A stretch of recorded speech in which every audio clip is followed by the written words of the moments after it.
تو ہمیں چیزوں کو سمجھنا چاہیے، ضرورتیں دیکھنی چاہیے، اس حساب سے اپنا رد عمل یا لوگوں کی گائیڈنس کرنی چاہیے۔ تو اس باتوں سے میں اپنی باتیں ختم کروں گا۔ استغفر اللہ رب من کل ذنب واتوب الیہ۔ السلام علیکم ورحمۃ اللہ۔ سبحان اللہ۔ محترم اسلامی بھائیوں، یقیناً آپ حضرات جتنی دیر سے یہاں تشریف فرما ہے، آپ کو خود احساس ہو رہا ہوگا کہ گویا کہ ہم ایک نئے جہان کی سیر کر رہے ہیں، ایک نئی دنیا کو دیکھ رہے ہیں۔ ان حضرات کے قیمتی بیانات، مقالات آپ حضرات نے بڑے مختصر انداز میں سماعت فرمائے۔ انشاءاللہ اب یہ محفل کا اختتام ہوتا ہے۔ آپ حضرات سے گزارش ہے، ادھر سائڈ میں وضو خانہ ہے اور ادھر نماز کا ٹائم ٹیبل لگا ہوا ہے۔ رسول الکریم اما بعد، اعوذ باللہ من الشیطان الرجیم، بسم اللہ الرحمن الرحیم۔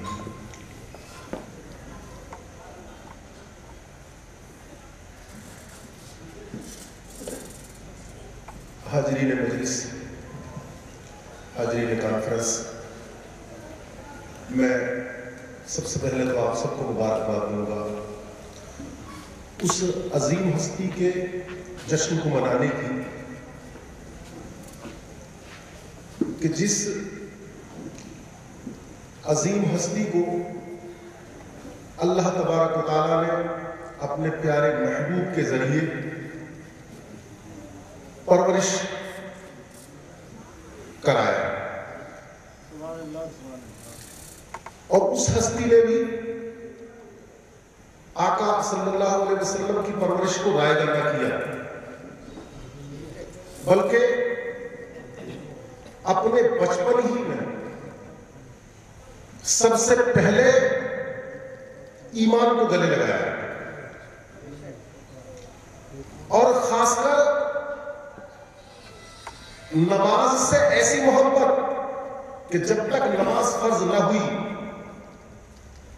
اس کی فرضیت سے 5 سال پہلے سے آپ نے نماز ادا کرنا شروع کر دی۔ تو اس ہستی کا جشن منایا جا رہا ہے، رجب کا مہینہ بھی ہے اور 13 رجب میں آپ کی پیدائش بھی، مگر میرا تھوڑا سا علم اس جس علم کے شہر کا وہ ہستی دروازہ ہے اس پر روشنی ڈالنے کے لائق نہیں، مگر کیونکہ انہی کے نام سے محفل یہ منسوب ہے تو ان کا اتنا ذکر میں نے کرنا مناسب جانا، اور اپنی بات بہت مختصر الفاظ میں اس موقع کی مبارکباد کے ساتھ کہ یہ جس جذبے کے ساتھ محفل منعقد کی گئی ہے، یہ کانفرنس رکھی گئی ہے، میں سب سے پہلے مبارکباد دوں گا مفتی صاحب کو اور ان کے تمام مددگاروں کو کہ یہاں پر وہ جذبہ کہ جس جذبے کو اللہ تبارک و تعالیٰ نے بہت پسند فرمایا ہے، اس میں ملت کی فکر رکھی گئی ہے اور ان کی ذمہ داریاں کیا ہیں آج کے اس دور میں، اس پر یہاں بات کی جا رہی ہے۔ میں اسے بہت مختصر الفاظ میں اپنے 2-3 منٹ میں بات پوری مکمل کیے دیتا ہوں۔ ہم اور آپ ایک قوم نہیں، اللہ تبارک و تعالیٰ نے ہمیں کنتم خیر امت یعنی ایک امت کہہ کر پکارا، پتہ چلا ہم قوم نہیں تو پھر ہمیں قوم اور امت کا فرق سمجھنا ہوگا، اور جیسے ہی اسے سمجھ لیں گے انشاءاللہ اس آج کے پروگرام کا مقصد کامیاب ہو جائے گا۔ قوم ایک علاقے تک محدود ہو سکتی ہے، ایک ملک تک محدود ہو سکتی ہے، لیکن جو ملت، جو امت ہے، تو امت اور قوم میں یہ فرق ہے کہ قوم کا معنی کسی خاص قوم کے افراد یا ملک کے افراد، علاقے کے افراد سے ہو سکتا ہے، لیکن جو امت ہے، امت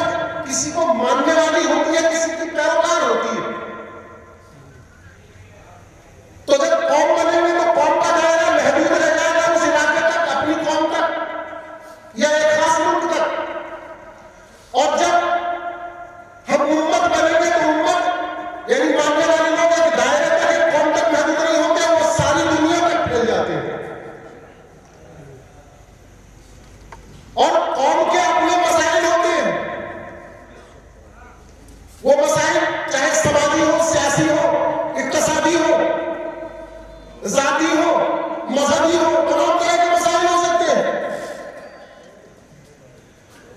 تو ان مسائل کو حل کرنے میں قوم لگے گی اور اپنی مانگ کرے گی ہمارا ایسا ہو، ہمارا ایسا ہو، ہمارا ایسا ہو، تو ماننے والی بنے گی۔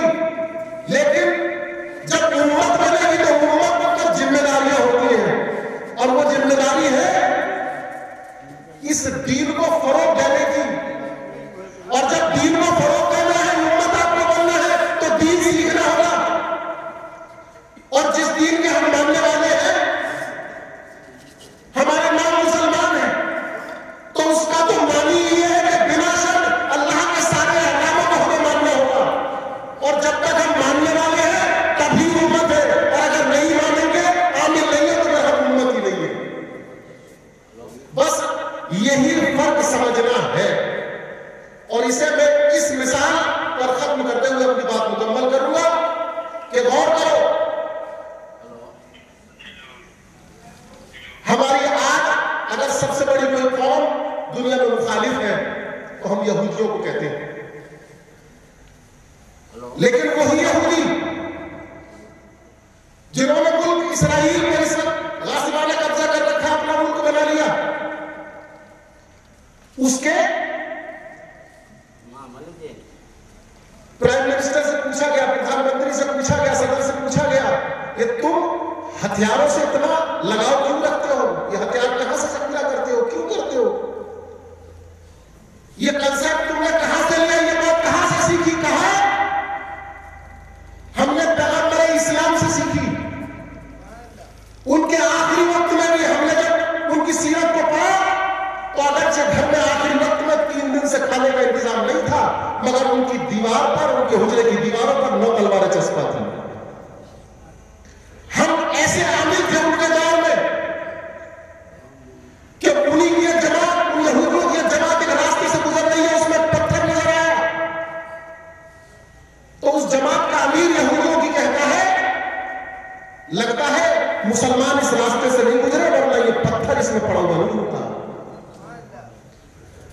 تو اگر ایک راستے میں پتھر بھی دکھائی دیتا ہے تو لوگ کہتے ہیں مسلمان یہاں سے نہیں گزرے، اس لیے یہ پتھر یہاں پڑا ہے۔